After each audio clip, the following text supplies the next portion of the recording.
যত সামনে আসবে আমরা এই বিষয়গুলোতে সরকার, প্রশাসন এবং গণমাধ্যম সহ সকল পক্ষ একটা সুষ্ঠু অবাধ ইলেকশনের জন্য যা যা করণীয় এটা করতে আমরা সবাই মিলে আমরা যে করব, চেষ্টা করব।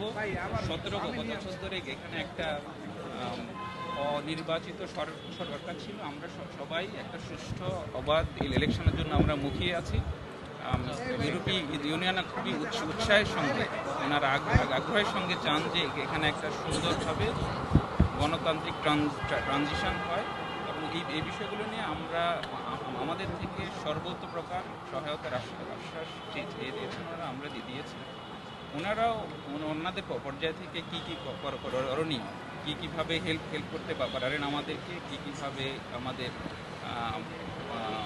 সকল প্রকার লজিস্টিক যেসব সহায়তা আছে এই বিষয়গুলো নিয়ে ওনারা বলেছেন যে they are much looking forward to ইট।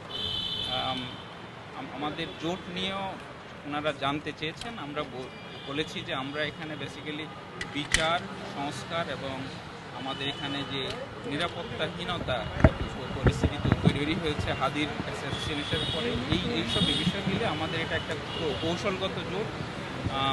এটা এই বিষয়ে ওনাদের কিছু অবজারভেশন করেছেন।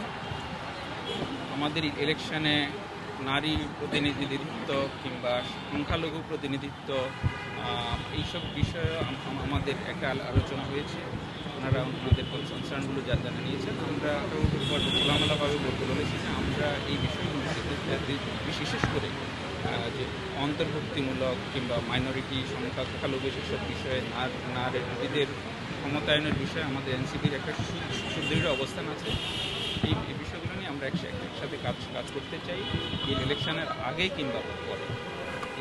এতটুকু আমাদের আলোচনা হয়েছে। আর আপনাদের কোনো প্রশ্ন থাকলে আমাদের এখানে আহ্বায়ক সাহেব আছে, প্রশ্ন নাহিদ ভাই একটু সামনে চলে আসেন, সামনে একটু চলে যান ভাই। ইউরোপীয় ইউনিয়নের